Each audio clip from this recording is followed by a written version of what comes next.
Chapter 14. The Deep Breath Before the Plunge Part 2. The night sky blanketed Charon in a veil of deep indigo, punctuated by the luminous glow of distant stars, their light promising dreams yet unspoken. Within the cozy thrum of the castle, all was still, all but one soul. Melusine lay awake, anxiety coiling tightly around her heart. As his eyes stared blankly at the ceiling, he found himself ensnared in thoughts of Rufia. His healing brought questions that clawed at his conscience, as he wondered how it could be. In the room where Rufia rested, a different kind of awakening was unfolding. His restless mind drifted beyond the barriers of consciousness and into a realm untouched by time. All around him was a burst of white, radiant and pure, enveloping him in a cocoon of serenity. In the distance, a figure emerged, ethereal and graceful, cloaked in a flowing white dress that swayed gently as she approached. In her hands, she cradled a chalice, its intricate designs shimmering like the stars above.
"Are you who I think you are?"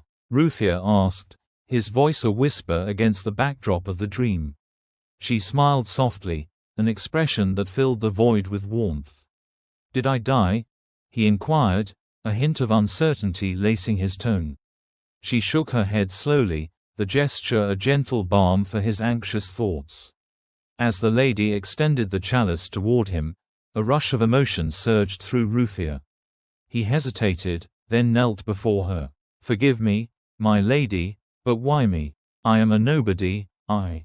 Her finger touched his lips, silencing his self-doubt that had plagued him for far too long. "Most mortals seek my favor, yet few are worthy of it. Even Leon, revered as he is, had his doubts when I first met him. But know this: everyone plays a role, be it for better or worse." Rufia with trembling hands took the chalice. He marveled at the water-like liquid within.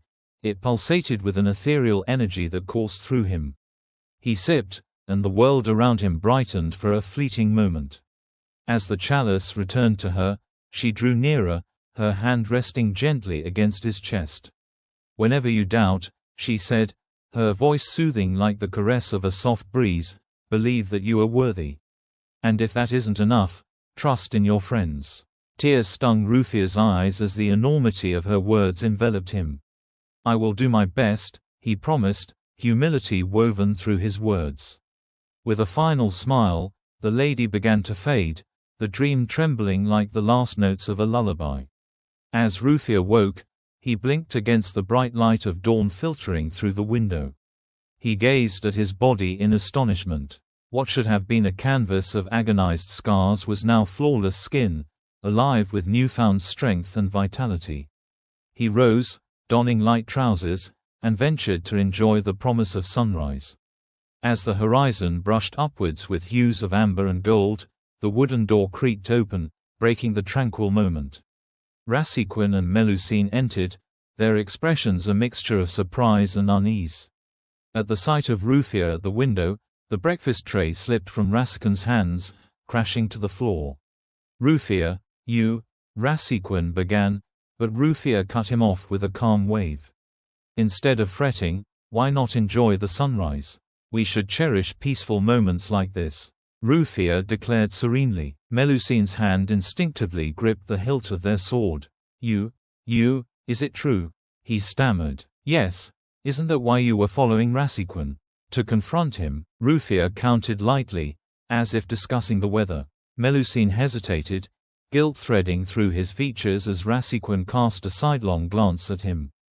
Rasiquin took a seat, the chair groaning under the weight of their unspoken thoughts, while Rufia regaled them with the details of his profound dream. "You received 2 blessings, the Grail draft and the Stout Heart," Rasiquin stated incredulously. "But the very fact that she spoke with you." They turned to Melusine, who stood apart, caught between fear and revelation. With a resigned sigh, Melusine began to strip away the head garments, revealing cascading locks of hair that fell gracefully to his shoulders. His features softened, shifting into a visage of unexpected beauty as they comprehended the truth. The boyish facade had cloaked a woman all along. "What?" both men gasped in unison, disbelief flooding the space between them. "Of course, altering my voice takes a toll on the throat," she said, fixing her tone with deliberate care. A slight grimace crossed her lips. This was a confession she had withheld for far too long, and it shook the very core of her being. "Melusine means spirit of fresh water," she began, her voice now steady, the flicker of vulnerability replaced by an ember of pride. "We were a lesser house but a proud one. My father," she hesitated momentarily, memories swirling like fallen leaves in autumn, "he was a good man but had poor judgment. He fell into debt, and no matter how many debts he repaid, the shadow of a hidden puppeteer loomed ever closer." Melusine's eyes darkened. "One fateful day, another noble sought my hand. My father implored me, hoping to secure our family's future. But I had dreams untouched by chains of obligation." She swallowed hard, remembering the night she had awoken from the nightmare, her father lifeless and cold, poisoned within their own walls. "Upon discovering his body, a terror swept through me. I sought refuge in the guest room where my betrothed waited. Instead, I stumbled upon horror. He knelt before a mirror, lost in his ecstasy, his face warping before me, a mask shedding masks." Rasiquin and Rufia exchanged glances, spellbound by her tale. "In the mirror, I saw what truly lay beneath. It was a demonic face. I ran, clutching my heart, not stopping until I was lost in the wilds, surviving on scraps." Rasiquin gently probed, "How did you find yourself in service to Bohemond?" She smiled faintly, a shadow of warmth fledging on the cold recollection. "One day, as a child, our town was ravaged by Norska raiders. I was separated from my father in the chaos, and despair clawed at my heart. Just as I was about to be captured, a knight with a dragon's sigil appeared. His mace struck with thunderous force, scattering enemies like autumn leaves." Melusine's eyes sparkled at the memory, both painful and reverent. "He lifted me onto his horse, and amidst the carnage, offered me a coin to buy something sweet, a treasure I still keep close. Years later, I found my way to Bastogne, and when I presented him that coin, he recognized me. Bohemond trained me, fed me, believed in me despite the world's blindness to my potential." The confidence in her voice surged as she continued, "I owe my rise to his wisdom, but it was my talent that allowed me to stand here today." Her gaze shifted between Rasiquin and Rufia, the warmth of her story spilling into the space between them. "I share this secret with both of you because I trust you now. Rufia, I apologize if my harshness weighed upon you. I sought to prevent a bad outcome. Your conviction about the chivalry code reminded me of my younger self, trying to uphold ideals while uncovering the kingdom's corruption. But I will try to believe again." Rufia's expression softened. "I understand, Melusine. I harbor no ill feelings against you. How about we start anew?" "Yes," she replied, allowing a genuine smile to break through the facade of her strength. Rufia broke the tension further, a teasing glint in his eye. Still, you disguise yourself very well. I'm going to miss that harsh treatment. Ah, you bastard, she retorted playfully, her voice a mix of fondness and challenge. Starting tomorrow, it'll get worse for you. Laughter shattered the weight of the past, echoing within the temple walls. Rassikwen broke their mirthful interlude. But Rufia, what do we do about you? Just yesterday, you looked half dead, and now you look as if you've been reborn, though a shower wouldn't hurt. Rufia's cheeks flushed a crimson hue. Well, I did sweat a lot during my sleep. A shower it is, then, Melusine decreed. But after, we must speak to our lord. Let us reconvene here in an hour and I'll need a cloak to hide my face. Rufia replied. As they prepared to leave, a plan formed, fragile but tantalizing. The trio stepped out into the bustling life of the capital. The air buzzed with celebration, festivities awaited them, vibrant and full of promise. Knights in resplendent armor strode purposefully, their banners swaying in rhythm to the heartbeat of the city. Montfort, Carcassonne, Langille, Artois, Aquitaine, each emblem told a tale of valor and history. As they approached the castle, Rufia's heart raced.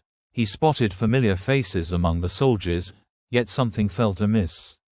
The soldiers and officers trained with an intensity he had not seen before. Their eyes burned with zeal, their movements sharpened by grim determination. Approaching the office of Bohemond, they were met by Reynaud. Suspicion twisted his brow as he blocked their path. Rufia pushed back his hood and said, "Reynaud, we need to talk to our lord. It's important." The guard's expression morphed into shock, mouth agape. You're alive? Rufia. Yes, I'm not a ghost, I'll explain later. For now, don't let anyone in unless it's the king. Melusine knocked, the sound echoing like a tolling bell. Bohemond's voice called them in, still captively engrossed in a parchment. What is it? He asked, emotion contained amidst his precise hands squabbling around the parchment. Bohemond, Melusine urged, and he looked up, surprise etched across his features upon seeing her companion. Before Rufia could utter a word, Bohemond enveloped him in a brief embrace. Thank you, Rufia began, my liege. Drawing courage from the warmth, I have been blessed by the lady. What? Bohemond's voice rose. Rassikwen interjected and narrated their journey from the beginning until this very moment. Bohemond absorbed it, pacing, pouring wine into a cup, his back turned. The silence tightened like a noose before he faced them, resolve glowing in his eyes. For today, you will follow and guard me. Melusine will guide your steps. Rufia nodded, muted in his acceptance. Yes, my liege. But, Bohemond added, a wrinkled brow considering, I sense you've changed a bit more somehow despite the blessings.